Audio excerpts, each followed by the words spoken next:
Laptop ya teman-teman. Saya akan menjelaskan kenapa termofuse bisa putus. Jadi penyebab putusnya termofuse disebabkan oleh terjadinya overheat atau panas berlebih pada dinamo kipas angin. Termofuse ini mendeteksi adanya panas yang tidak wajar di dalam dinamo. Jadi termofuse akan memutuskan diri untuk melindungi lilitan dinamo agar tidak terbakar. Sungguh besar perjuangan dan pengorbanan termofuse ini ya teman-teman. Udah dulu ya penjelasannya, kita kembali ke tutorialnya. Kita lihat di bagian knobnya, sepertinya tidak original Miyako lagi ya teman-teman. Kalau yang original biasanya tidak menggunakan baut, melainkan hanya dicantolkan saja. Mungkin knob ini sudah diganti oleh tukang servis sebelumnya. Buat teman-teman yang tidak tahu cara membuka rumah dinamo pada kipas angin, bisa diperhatikan cara ini. Di sini kita menggunakan dua buah obeng min. Yang satu digunakan untuk mencongkel bagian samping, dan yang satu lagi digunakan untuk mencongkel bagian depan. Jadi cara ini lebih direkomendasikan ya teman-teman, agar rumah dinamo tidak rusak ataupun lecet. Baik, setelah terbuka, kita tentukan bagian kabel yang akan kita sambungkan ya teman-teman. Untuk menentukan kabel mana yang akan kita sambung, kita kupas lapisan kabelnya terlebih dahulu. Di sini saya menggunakan cutter. Perlu diperhatikan dalam melakukan pengupasan, mohon berhati-hati, jangan sampai cutter menembus ke bagian kabel, sehingga kabel bisa rusak bahkan bisa terputus. Untuk kabel arus listrik langsung pada kipas angin merek Miyako itu biasanya berwarna biru.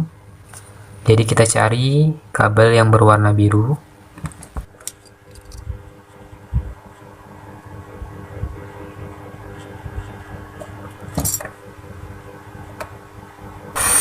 Oke, setelah dijumpai kita potong kabelnya menggunakan tang atau gunting ya.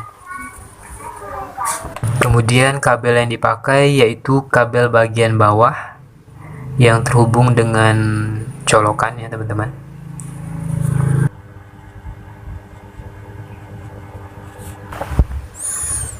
Kita siapkan kabel secukupnya untuk melakukan penjamperan. Kemudian kupas kabel. Di sini saya menggunakan mancis untuk mengupasnya. Terserah teman-teman mengupasnya pakai apa. Asalkan jangan pakai rindu, karena rindu itu berat teman-teman.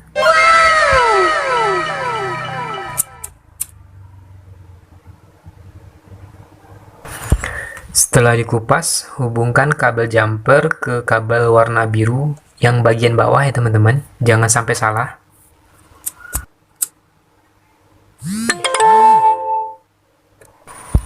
Kalau sudah dikupas, kita hubungkan kabel jumper ke kabel berwarna biru yang di bagian bawah ya teman-teman. Jangan sampai dihubungkan kabel berwarna biru yang berada di atas, karena hasilnya akan sia-sia.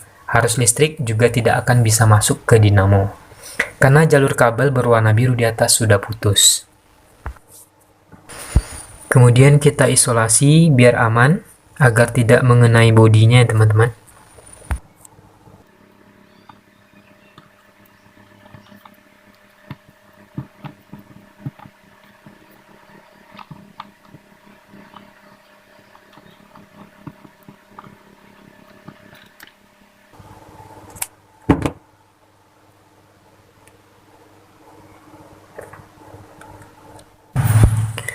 Kemudian kabel jumper yang bagian satu lagi kita hubungkan ke kabel kapasitor yang berwarna hitam. Warna kabel kapasitor setiap merek kipas angin berbeda-beda. Bahkan merek yang sama pun warna kabel kapasitornya sering berbeda. Ada yang merah putih, merah abu-abu, hitam putih, hijau ungu, merah muda, dan biru. Meletus balon hijau. Jadi apapun warna kabelnya, minumnya teh botol sosro. Kok keminum pula? Jadi apabila warna kabel kapasitornya tidak sama dengan warna kabel kapasitor saat ini, teman-teman gak perlu panik. Hubungkan saja kabel jumper ke kabel kapasitor yang mana saja. Walaupun salah menghubungkannya, dinamo tidak akan terbakar, melainkan putaran as dinamo berbalik arah. Dan ketika pada saat baling-baling dipasang, anginnya akan ke belakang, tidak ke depan ya. Biasanya kan ke depan. Jadi kalau teman-teman sudah tahu salah menghubungkannya, pindahkan saja ke bagian kabel kapasitor satu lagi, maka nanti putaran as dinamonya berputar dengan normal. Putaran yang normal berputar ke arah kanan atau searah jarum jam. Baik, ini hasil penjamperannya seperti ini. Saya harap teman-teman sudah tahu ya, sudah paham dan bisa mencobanya di rumah. Oke, saatnya melakukan pengetesan. Apakah berhasil? Buat teman-teman, mohon bantu doanya ya. Apakah berhasil atau tidak? Kita coba colokan. Bismillah.